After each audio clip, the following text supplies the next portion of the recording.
आपका मेरे चैनल भक्ति का ज्ञान में हार्दिक स्वागत है।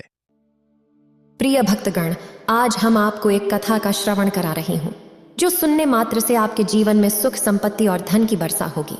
तो चलिए कथा को प्रारंभ करते हैं। अगर आप यह कहानी सुन रहे हैं तो पूरा सुनिए। इस कथा को आधा अधूरा छोड़कर जाने की गलती मत करिएगा, क्योंकि इस पवित्र कथा को पूरा सुनने से मनचाहा फल की प्राप्ति होगी। इसलिए इस कथा को पूरा सुने। आप शिव भक्त हैं तो भोलेनाथ का अनादर ना करें। भगवान शिव माता पार्वती से कहते हैं, हे देवी, आज मैं आपको एक कहानी सुनाऊंगा। फिर माता पार्वती कहती है, ठीक है प्राणनाथ, आप कहानी सुनाओ। इसके बाद भगवान शिव ने अपनी कहानी शुरू की और कहा, हे देवी, इस कहानी को ध्यान से सुनिएगा और इन बातों को याद रखिएगा कि स्त्री का सम्मान से घर में सुख शांति का आधार होता है। तो चलिए कहानी प्रारंभ करते हैं। एक साम्राज्य में महाराज भानु प्रताप का शासन था। राजा प्रताप थोड़े अजीब स्वभाव के थे। एक दिन वे घूमते घूमते जंगल में पहुंच गए। वहां उनकी मुलाकात एक सन्यासी से हुई जो एक पाखंडी था। राजा प्रताप साधुओं पर बहुत विश्वास करते थे। उस साधु को देख राजा के मन में कुछ प्रश्न उठे। राजा ने सन्यासी से अपना परिचय दिया और पूछा कि आप तो बहुत ज्ञानी लगते हैं। मेरी रानी अभी गर्भवती है। मैं जानना चाहता हूं कि उसके गर्भ से पुत्र होगा या पुत्री। सन्यासी ने उत्तर दिया, हे राजन, मैं यह नहीं जानता कि रानी के गर्भ से पुत्र होगा या पुत्री, लेकिन इतना अवश्य कह सकता हूं कि अगर रानी ने पुत्री को जन्म दिया तो आपका विनाश निश्चित है। फिर भगवान शिव कहते हैं, सन्यासी की ये बातें सुनकर राजा बहुत डर गया। वह सोचने लगा कि अगर रानी ने पुत्री को जन्म दिया तो मेरा क्या होगा। इसी चिंता में राजा को बेटियों से घृणा होने लगी। उसने अपनी रानी से कहा कि हमारे घर में कभी भी पुत्री का जन्म नहीं होना चाहिए। अगर पुत्री पैदा हुई तो मैं तुम्हें और उस पुत्री को जान से मार दूंगा। सेठ जी, राजा की इस बात को सुनकर रानी बहुत डर गई।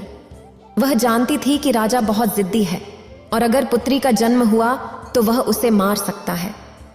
रानी अब हर दिन भगवान से यही विनती करती थी कि हे ईश्वर, मुझे कन्या संतान न देना, नहीं तो राजा उसे जीवन दान नहीं देंगे।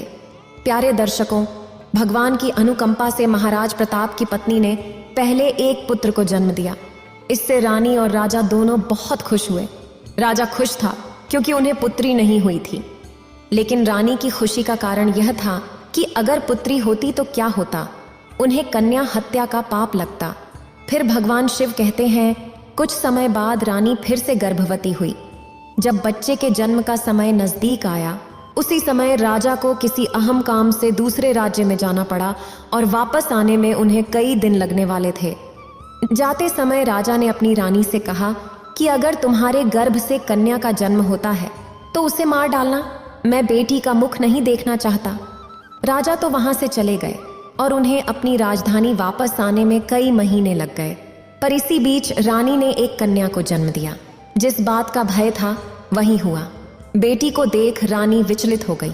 उन्होंने सोचा कि राजा के आदेशानुसार अब उन्हें बेटी की हत्या करनी होगी, लेकिन वह इस निंदनीय कार्य को कैसे अंजाम दें।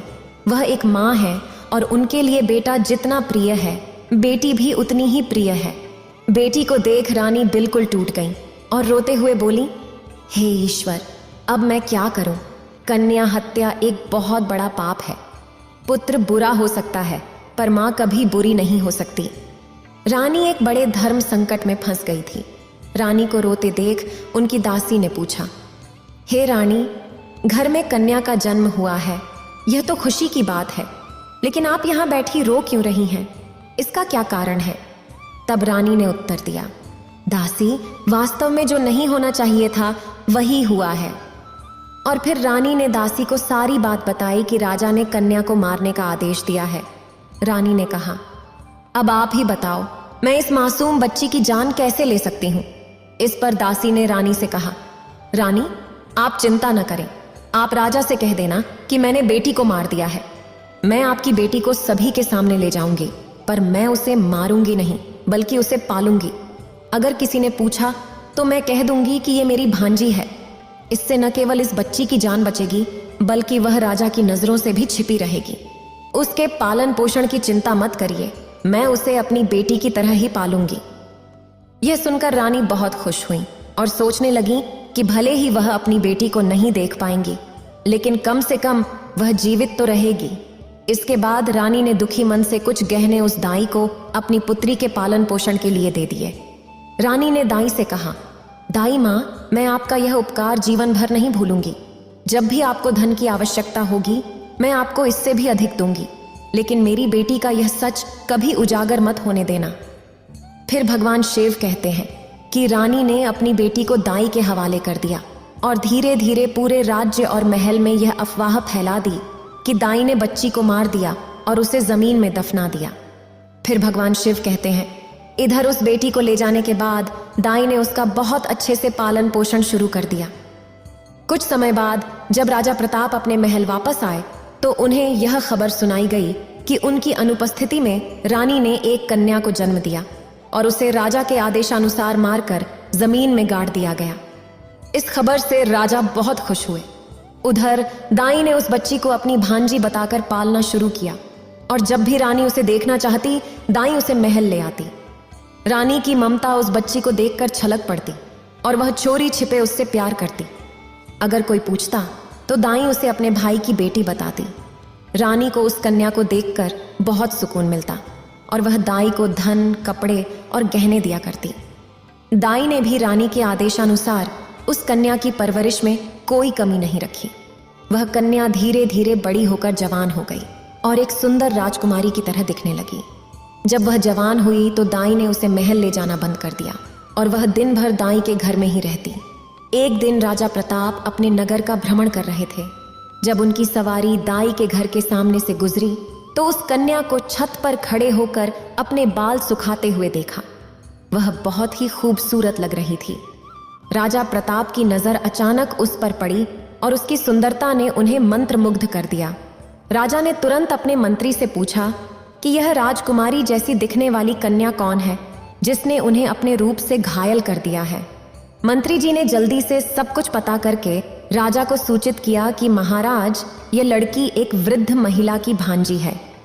फिर भगवान शिव कहते हैं, पूरी रात राजा को नींद नहीं आई। बार बार वही लड़की का चेहरा उनके सामने आता रहा। सुबह होते ही राजा ने मंत्री से कहा, मंत्री, वह लड़की बहुत सुंदर है। उसने मेरी नींद हराम कर दी है। उसकी याद मुझे बार बार परेशान करती है और अब मैं उसके बिना नहीं रह सकता। तुम कुछ लोगों को लेकर उस वृद्ध महिला के घर जाओ और उस लड़की से मेरे विवाह की बात करो।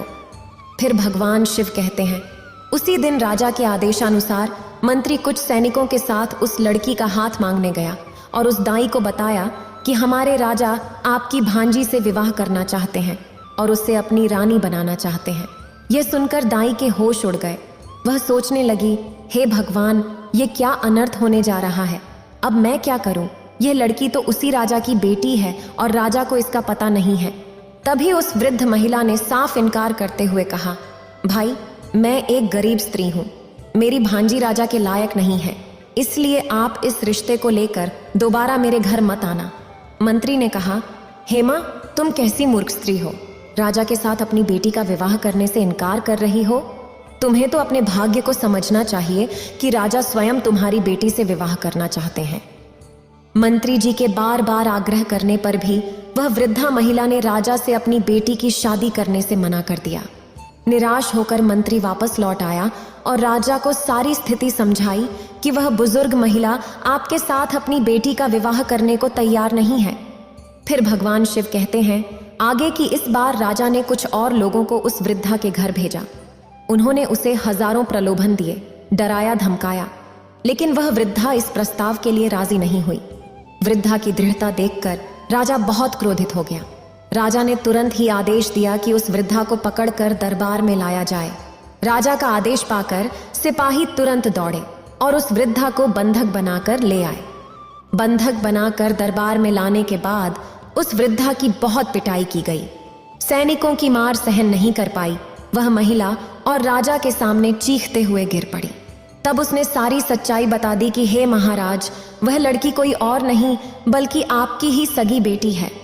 जब आपकी रानी ने मुझे उस बेटी को मारने के लिए दिया तो मैंने उसे मारना उचित नहीं समझा और उसे अपने घर में रखकर अपने भाई की बेटी बताकर पाला।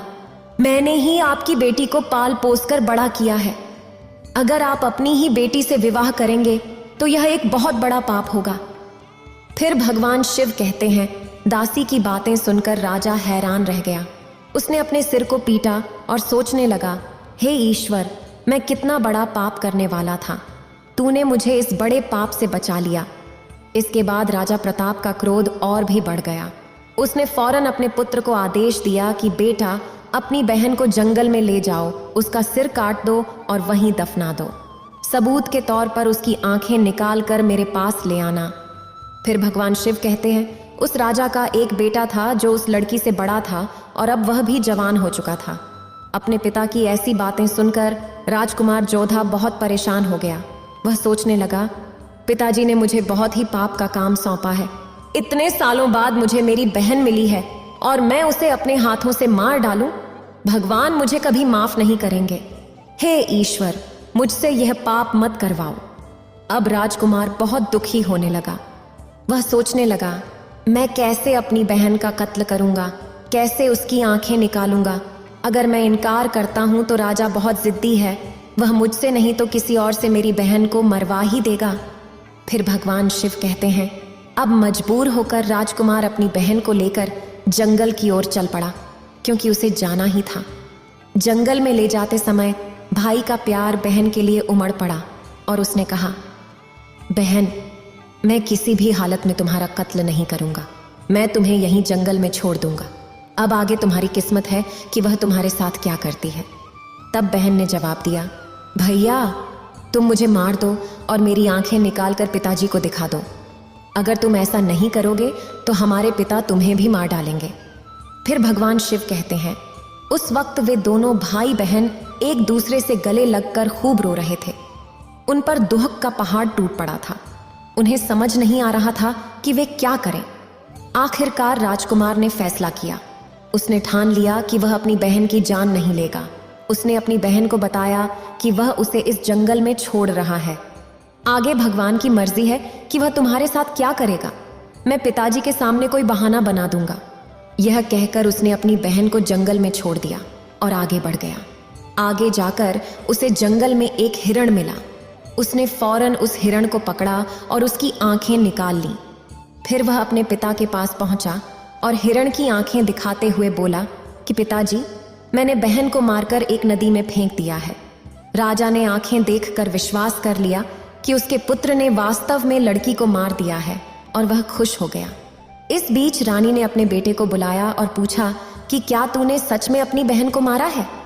तब राजकुमार ने कहा, माँ, मैं आपसे झूठ नहीं बोलूंगा। मैंने अपनी बहन को नहीं मारा, बल्कि उसे जंगल में छोड़ दिया है। यह सुनकर रानी को बहुत राहत मिली। वह भगवान का धन्यवाद करने लगी कि उसने उसके बेटे को सही राह दिखाई। रानी ने प्रार्थना की कि भगवान मेरी बेटी की रक्षा करना और उसे ऐसी जगह पहुंचा देना जहां उसका जीवन सुरक्षित हो। जब उसे जन्म दिया है तो उसे अपना पूरा जीवन जीने दो और फिर मृत्यु को प्राप्त करने दो। फिर भगवान शिव कहते हैं, यहाँ राजकुमारी ने जंगल में पत्तियों और फूलों को खाकर अपना जीवन यापन करना शुरू कर दिया। वह पेड़ों, पत्थरों और कांटेदार झाड़ियों के बीच घूमती रही, जिससे उसके कपड़े पूरी तरह से फट गए और उसी अवस्था में भटकती रही थी।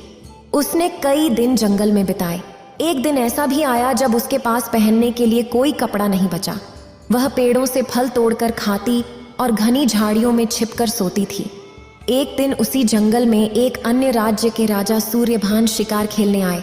उस समय राजकुमारी पेड़ों से फल तोड़ रही थी। जब उसने घोड़ों की आवाज सुनी तो वह घनी झाड़ियों में छिप गई। संयोग से राजा उसी पेड़ के नीचे आकर आराम करने लगा। अचानक राजा की नजर झाड़ियों पर पड़ी। उसने देखा कि झाड़ियों में कोई छिपा हुआ है। उसे वहां किसी इंसान की छाया नजर आई। राजा ने तुरंत पुकारा, तुम कौन हो और यहाँ झाड़ियों में क्या कर रहे हो? जो भी हो, बाहर आओ। मैं तुम्हें वचन देता हूं कि मैं तुम्हें कोई नुकसान नहीं पहुंचाऊंगा। राजा की बात सुनकर झाड़ियों से राजकुमारी ने आवाज दी, मैं एक दुखी और लाचार स्त्री हूं। मेरे पास पहनने के लिए कपड़े नहीं हैं। मैं फटे वस्त्र पहनी हूं। अगर आप मुझे कुछ वस्त्र दे सकें तो मैं उन्हें पहनकर बाहर आ सकती हूं। फिर भगवान शिव कहते हैं, जब राजा ने जंगल में एक स्त्री की आवाज सुनी तो वह हैरान रह गया कि आखिर यह स्त्री यहाँ क्या कर रही है। उसे लगा कि वह किसी दुख से ग्रस्त होगी, इसलिए राजा ने अपने गले में पहनी चादर को झाड़ियों में फेंक दिया, जिसे उस राजकुमारी ने अपने शरीर को ढकने के लिए इस्तेमाल किया। और फिर वह राजा सूर्यभान के सामने पहुंची। राजा ने उसकी खूबसूरती देखकर सोचा कि उसने ऐसी सुंदर स्त्री अपने जीवन में पहले कभी नहीं देखी। उसने सोचा कि यह तो रानी बनने के लायक है। फिर राजा ने राजकुमारी को अपने बारे में बताया और कहा कि वह उसे अपनी रानी बनाना चाहता है। राजकुमारी भी उसकी पत्नी बनने के लिए राजी हो गई। कहावत है कि डूबते को तिनके का सहारा भी बहुत होता है, और यहाँ तो एक राजकुमार था जो उसे अपनी पत्नी बनाना चाहता था। राजा उस कन्या को अपने घोड़े पर बैठाकर अपने राज्य में ले आया और सबसे पहले एक बुजुर्ग मंत्री के घर पहुंचा। उसने लड़की को वहां छोड़ा और मंत्री से कहा कि वह उसे अपनी बेटी समझे और वह उससे विवाह करेगा। राजा ने कहा कि अगर वह उसे सीधे महल में ले जाता तो लोग गलत समझते, इसलिए वह विधि विधान से विवाह करके उसे अपने घर ले जाना चाहता है। मंत्री ने जवाब दिया कि वह लड़की उसकी अमानत है और अब उसकी बेटी है, और जब भी राजा चाहे वह उसे विवाह करके ले जा सकता है। फिर भगवान शिव कहते हैं, अगले दिन राजा के सेनापति और मंत्री उस वृद्ध मंत्री के घर गए और राजकुमारी का हाथ अपने राजा के लिए मांगा। 2 दिनों के भीतर उनकी सगाई और शादी भी हो गई। शादी के बाद राजकुमारी राजा सूर्यभान की पत्नी बनकर रहने लगी और दोनों बहुत खुश थे। राजा अपनी सुंदर रानी को पाकर खुश था और राजकुमारी अपने घर और पति को पाकर प्रसन्न थी। राजा सूर्यभान ने शादी के बाद भी कभी अपनी पत्नी से उसके परिचय के बारे में नहीं पूछा। इस तरह दोनों एक साथ रहते हुए 2 साल बीत गए। धीरे धीरे वह समय भी आया जब रानी ने एक पुत्र को जन्म दिया और राजा और भी अधिक खुश हो गया। एक दिन राजा ने अपनी रानी से कहा, प्रिय, अब हम दोनों एक पुत्र के माता पिता बन चुके हैं। हमारा संबंध अटूट हो गया है। अब तुम मुझे अपने कुल, खानदान और अपने अतीत के बारे में बताओ।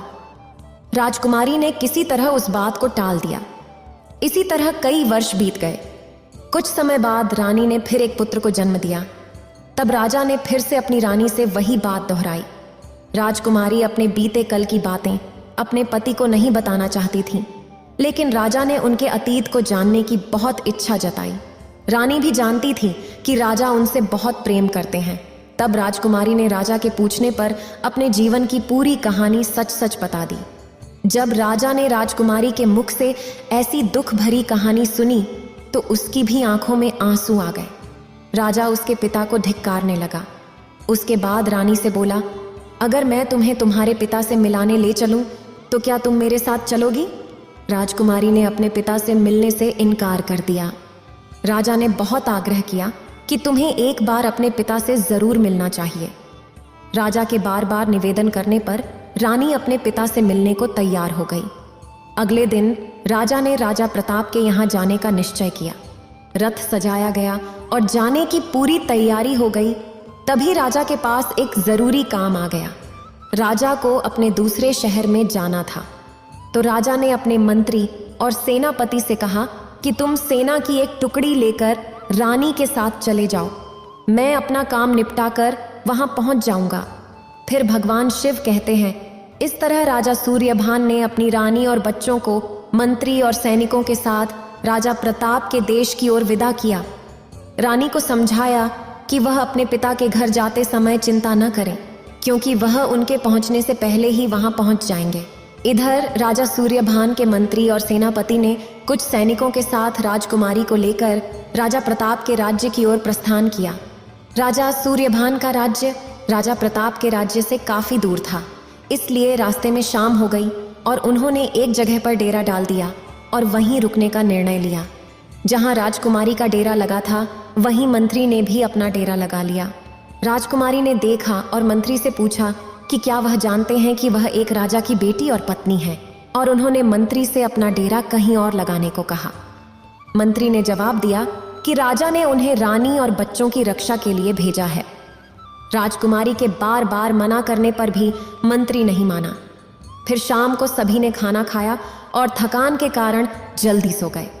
रात में मंत्री राजकुमारी के डेरे में घुस आया, जिसे देख राजकुमारी ने उसे चेतावनी दी कि अगर उसने उन्हें छुआ तो वह डेरे से बाहर निकल जाए। रानी ने मंत्री को बार बार डेरे से बाहर जाने को कहा, लेकिन मंत्री नहीं माना। तब राजकुमारी ने अपने बेटे को मंत्री के सामने खड़ा किया और मंत्री को भगवान और बेटे की कसम दी, लेकिन मंत्री पीछे हटने को तैयार नहीं हुआ। उस मंत्री के मन में बुराई का वास हो गया था। वह कामुकता में इतना डूब चुका था कि उसे कुछ भी साफ नहीं दिख रहा था। उसके हृदय और मस्तिष्क पर रानी की खूबसूरती छाई हुई थी। मंत्री ने बिना सोचे समझे तलवार उठाई और राजकुमारी के बड़े पुत्र का सिर धड़ से अलग कर दिया। बेटे का सिर कटते ही राजकुमारी को एहसास हो गया कि यह क्रूर मंत्री अब नहीं रुकेगा। इसलिए अपनी इज्जत बचाने के लिए रानी ने थोड़ा नरमी दिखाते हुए कहा, तुम थोड़ी देर रुको, मैं अभी आती हूं, उसके बाद जो तुम्हारा मन करे वो कर लेना। यह कहकर रानी वहां से निकल गई और जंगल की ओर भाग गई। रानी रात भर झाड़ियों में छिपी रही और सुबह अपने डेरे में वापस आई तो देखा कि उसके बेटे का सिर कटा पड़ा है। बेटे की लाश देखकर रानी की हालत और भी बिगड़ गई, लेकिन वह उस दुष्ट के सामने क्या कर सकती थी। बेटे की मौत का दुख दिल में छुपाकर वह आगे बढ़ गई। शाम होने पर जब वे एक जगह रुके तो राजकुमारी के डेरे के पास सेनापति ने अपना डेरा लगा लिया। राजकुमारी ने सेनापति को बुलाकर कहा कि वह अपना डेरा यहाँ से हटा ले, लेकिन सेनापति ने जवाब दिया कि उसकी जिम्मेदारी है राजकुमारी की सुरक्षा करना। राजकुमारी के मना करने पर भी सेनापति ने अपना डेरा नहीं हटाया। अब राजकुमारी को सब समझ आ गया था और इसी चिंता में वह पूरी रात सो नहीं पाई। आंधी रात को जब सेनापति के मन में वासना का शैतान घुसा तो वह राजकुमारी के डेरे में घुस आया। राजकुमारी ने सेनापति को डांटते हुए कहा, क्या तुम नहीं जानते कि मैं कौन हूँ? मैं एक राजा की पत्नी और बेटी हूँ। यह जानते हुए भी तुम मेरे डेरे में कैसे घुस सकते हो? तुम फौरन मेरे डेरे से बाहर निकल जाओ। फिर भगवान शिव कहते हैं, वह क्रूर सेनापति कैसे मानने वाला था? उसके दिल में काम की इच्छा जाग उठी थी और वह काम की आग में अंधा हो गया था। इसलिए राजकुमारी के बार बार अनुरोध करने पर भी उस सेनापति ने उनकी एक न सुनी। जब वह रानी की ओर बढ़ा तो राजकुमारी ने अपने छोटे बेटे को उसके सामने खड़ा कर दिया और उसे बेटे की कसम दी कि अगर तुमने मेरे ऊपर बुरी नजर डाली तो। राजकुमारी के इन शब्दों के बाद सेनापति ने अपनी तलवार निकाली और उस छोटे बेटे का सिर काट दिया। इस तरह राजकुमारी के दूसरे बेटे का भी सिर कट गया। तब राजकुमारी ने कहा, सेनापति थोड़ा रुको, मैं अभी आती हूँ, उसके बाद जो तुम्हारी इच्छा हो वो करना। लेकिन राजकुमारी वहां से भाग निकली और जंगल में चली गई। आगे जाकर उसे एक गहरी नदी मिली। राजकुमारी ने सोचा कि अब उसके बच्चे नहीं रहे तो वह जी कर क्या करेगी।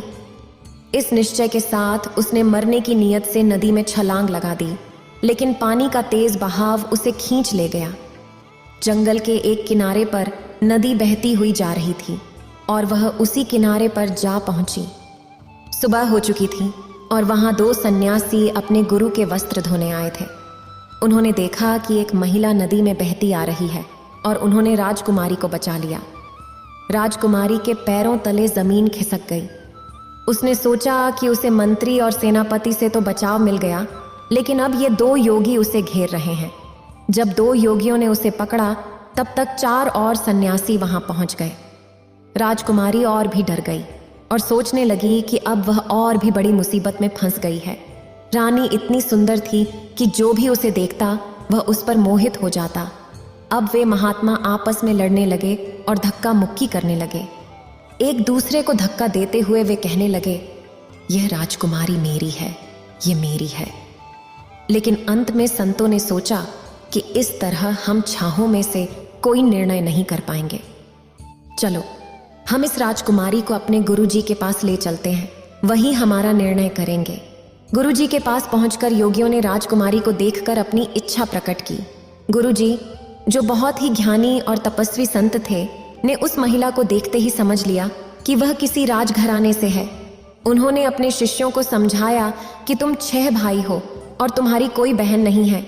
तुम इसे अपनी बहन मान लो।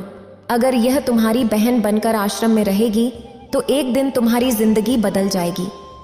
गुरु के समझाने पर शिष्यों को बात समझ में आ गई और उन्होंने राजकुमारी को अपनी बहन बना लिया। और वह राजकुमारी जो उसी राजा प्रताप की बेटी थी, जो उस राज्य के राजा थे, उसे अब पता चल गया था कि वह अपने पिता के राज्य में आ गई है। राजकुमारी उन्हीं महात्माओं के आश्रम में रहने लगी और वे सभी महात्मा उसे अपनी बहन की तरह मानकर रखते थे। फिर भगवान शिव कहते हैं कि ये सेठ जी हैं। वहीं जब राजा सूर्यभान अपने मंत्री, सेनापति और सैनिकों से मिले तो उन्होंने अपनी पत्नी और बच्चों को वहां नहीं पाया। राजा ने जब मंत्री और सेनापति से उनके बारे में पूछा तो दोनों ने एक साथ स्वर में कहा, हे महाराज, हमें क्षमा करें। आपकी रानी असल में रानी नहीं, एक डायन थी। अब जब उसने आपके दोनों पुत्रों को मार दिया है तो वह यहां से भाग गई है। उनकी बातों को सुनकर राजा सूर्यभान को विश्वास हो गया। उन्होंने सोचा कि अगर झूठ होता तो एक ही बोलता, दूसरा क्यों बोलेगा। इसलिए राजा सूर्यभान ने आदेश दिया कि अब हमें उसके पिता राजा प्रताप के पास जरूर जाना चाहिए। उन्होंने कहा, जल्दी से सभी लोग राजा प्रताप के पास चलें। इस तरह राजा सूर्यभान अपने सेनापति और मंत्री के साथ अपनी पत्नी के पिता के पास चले गए। दूसरी ओर राजकुमारी ने अपने 6 भाइयों से, जो उस समय योगी के वेश में थे, कहा कि वे सभी राजा के पास जाएं और राजा से कहें कि हमारी बहन आपके दरबार में कहानी सुनाना चाहती है। अगर आप कहानी सुनना चाहते हैं तो हम उन्हें दरबार में बुलाकर लाएंगे, क्योंकि राजकुमारी जानती थी कि हमारे पिता को कहानियां सुनना बहुत पसंद है। इसके बाद 6 योगी भिक्षा मांगने के बहाने राजा वीरभोज के दरबार में पहुंच गए और राजकुमारी के कहने पर अपनी बात राजा के सामने रखी। योगियों की बात सुनकर राजा ने तुरंत ही उन्हें अनुमति दे दी। फिर भगवान शिव कहते हैं, अगले दिन योगी अपनी बहन के साथ राज दरबार में पहुंचे। उस वक्त राजकुमारी जोगियों के वेश में थी, इसलिए किसी ने उसे पहचाना नहीं। जब उसने दरबार में कहानी सुनाई तो सभी ने बड़े ध्यान से सुना। राजा को उसकी कहानी बहुत भाई। फिर राजा ने उसे खूब इनाम दिया और सभी योगी बोले, महाराज, जब भी आप कहानी सुनना चाहेंगे हम अपनी बहन को ले आएंगे। और तब से वह राजकुमारी अपने भाइयों के साथ रोज दरबार में कहानी सुनाने आने लगी। इस तरह उसे रोज इनाम मिलता और वह अपने योगी भाइयों के साथ वापस चली जाती। धीरे धीरे उन सन्यासियों के दिन बदल गए। पहले वे नगर नगर जाकर भिक्षा मांगते थे, लेकिन अब उन्हें राजा से ही इतना धन मिल जाता कि उन्हें कहीं भीख मांगने की जरूरत नहीं पड़ती। एक रात जब राजकुमारी दरबार में कहानी सुनाने आई तो उसने अपने पति, मंत्री और सेनापति को वहां बैठे देखा। उसने सोचा कि आज तो सभी यहाँ मौजूद हैं तो कहानी सुनाने में और भी मजा आएगा। राजकुमारी पर्दे के पीछे अपनी जगह पर बैठ गई और राजा से बोली, हे राजा साहब, आज मैं आपके लिए एक बहुत ही दर्द भरी कहानी लेकर आई हूँ। अगर किसी को कहानी शुरू होने से पहले कोई जरूरी काम है तो वह अभी दरबार से जा सकता है। कहानी के दौरान अगर कोई बीच में उठकर जाएगा तो मैं अपनी कहानी सुनाना बंद कर दूंगी। तब राजा ने जवाब दिया, बेटी, तुम सुनाओ, तुम जैसा कहोगी हम वैसा ही करेंगे। कहानी के बीच में से कोई भी दरबार से नहीं उठेगा। फिर भगवान शिव कहते हैं, अब राजा और उसके दरबारी कहानी सुनने के लिए बैठ चुके हैं। उनमें राजकुमारी का पति, वह धोखेबाज मंत्री और सेनापति भी शामिल थे। राजकुमारी ने दरबार में अपनी कहानी सुनाना शुरू किया और सभी से कहा कि वे इसे ध्यान से सुने। उसने बताया कि एक देश में एक बहुत ही क्रूर राजा था जिसे अपनी बेटी से बहुत नफरत थी। जब उसकी बेटी का जन्म हुआ तो उसने अपने बेटे को जंगल में जाकर उसे मारने और उसकी आंखें निकालकर लाने का आदेश दिया। राजा प्रताप ने यह कहानी सुनकर सोचा कि यह तो उसकी अपनी कहानी है। खुशी से उसने योगियों को मोतियों की माला देते हुए कहा कि इस कहानी को अंत तक सुनाया जाए। राजा की आंखों में आंसू आ गए क्योंकि उसे अपने किए पर बहुत पछतावा हो रहा था। फिर राजकुमारी ने बताया कि जब उसका भाई उसे मारने के लिए जंगल में ले गया तो उसने उसे नहीं मारा और उसे वहीं छोड़कर वापस चला गया। यह सुनकर राजा थोड़ा खुश हुआ और सोचने लगा कि शायद उसकी बेटी अभी भी जीवित हो। राजकुमारी ने आगे बताया कि जब उसका भाई उसे जंगल में छोड़ गया तो वह भूखी प्यासी भटकने लगी और पेड़ों के पत्ते और फल खाकर जीवित रही। एक दिन एक राजा घोड़े पर सवार होकर वहां आया और उसने फटे पुराने वस्त्र पहने लड़की को अपनी चादर दी और उसे अपने नगर ले गया और उससे विवाह कर लिया। फिर भगवान शिव कहते हैं, रानी एक ऐसी कहानी सुना रही थी कि बीच कहानी में राजा सूर्यभान को एहसास हो गया कि यह उनकी ही कहानी है। खुशी से उन्होंने जोगियों को मोतियों की माला दी और कहा कि कहानी जारी रहनी चाहिए और पूरी होनी चाहिए। फिर राजकुमारी ने कहा कि अब वह लड़की एक राजा की रानी बन चुकी थी और उसने 2 बेटों को जन्म दिया था। एक दिन उसके पति ने उससे उसके जीवन की पूरी कहानी पूछी, जिस पर उस लड़की ने अपने पिता की करतूतें बताईं। यह सुनकर उसका पति बहुत दुखी हुआ, लेकिन वह दिल का अच्छा इंसान था। जब उसे पता चला कि उसकी पत्नी का एक राजा पिता भी है, तो उसने उन्हें मिलाने की तैयारी की, लेकिन गलती से अपनी पत्नी और बेटों की सुरक्षा के लिए खुद न जाकर अपने मंत्री और सेनापति को भेज दिया। यह उसकी सबसे बड़ी भूल थी, क्योंकि कहा जाता है कि अपनी जवान बहन बेटी को किसी दूसरे पर भरोसा करके नहीं भेजना चाहिए। जब वासना दिमाग पर हावी होती है तो सारी वफादारी और विश्वास खो जाता है। राजकुमारी ने बताया कि राजा प्रताप और राजा सूर्यभान उस कहानी को बड़े ध्यान से सुन रहे थे। राजकुमारी ने आगे बताया कि उस राजा ने अपनी पत्नी और बच्चों को मंत्री और सेनापति के साथ भेज दिया था। रास्ते में सूर्यास्त होने पर उन्होंने वहीं रुकने का निश्चय किया। मंत्री ने अपना डेरा रानी के डेरे के पास लगवाया और रात में उसने राजकुमारी के साथ दुष्कर्म करने की सोची। रानी ने विरोध किया, लेकिन मंत्री ने नहीं माना और राजा के बेटे को मार डाला। रानी ने जंगल में भागकर अपना धर्म बचाया। जब वह वापस अपने डेरे में आई तो उसे अपने बेटे की लाश भी नहीं मिली। कहानी आगे बढ़ती गई और मंत्री के होश खराब होते गए। फिर भगवान शिव कहते हैं, इतनी कथा सुनाने के पश्चात वह राजकुमारी ने अपना आवरण हटाया और राजा के समक्ष उपस्थित हो गई। अपनी बेटी को देख राजा प्रताप ने उसे पहचान लिया और वहीं अपनी पत्नी को देखकर राजा सूर्यभान की आंखें नम हो गईं। अपनी पत्नी को सामने पाकर राजा सूर्यभान अत्यंत खुश हुए, लेकिन अपने पुत्रों की मृत्यु के शोक में डूबे राजा सूर्यभान ने राजा प्रताप से अनुमति मांगी कि वे अपने मंत्री और सेनापति, जो उनके शत्रु बन गए थे, को स्वयं दंडित करना चाहते हैं। तब राजा सूर्यभान ने उन दोनों के सिर काट दिए। पापियों को उनके कर्मों का दंड मिल गया। इधर राजा प्रताप ने अपनी बेटी को गले लगाया और उससे बार बार क्षमा मांगी। बेटी ने अपने पिता को माफ कर दिया। इस तरह राजकुमारी कुछ समय तक अपने पिता के घर में अपने पति के साथ रही। फिर बाद में उसके पिता ने बड़ी खुशी और धूमधाम से उसकी विदाई की। राजा सूर्यभान अपनी पत्नी के साथ अपने नगर वापस लौट आए और खुशी खुशी अपना समय बिताने लगे। कुछ समय बाद रानी ने 2 बेटों को जन्म दिया। अब उनकी खोई हुई खुशियां पूरी तरह लौट आई थीं। फिर भगवान शिव कहते हैं, यदि भगवान किसी के साथ होते हैं तो कोई भी उसका बाल बांका नहीं कर सकता। चाहे वह कितनी भी कोशिश क्यों न करे, कोई उसे हानि नहीं पहुंचा सकता। जीवन और मृत्यु विधाता के हाथ में होती है, इंसान के हाथ में कुछ नहीं होता। फिर भगवान शिव कहते हैं, हमारी आज की कहानी यहीं समाप्त होती है। धीरे धीरे मंत्री भी बहाने बनाकर राजा के दरबार से उठने लगा। तब राजा ने उसे डांट कर बिठा दिया। इसके बाद रानी ने कहानी जारी रखी।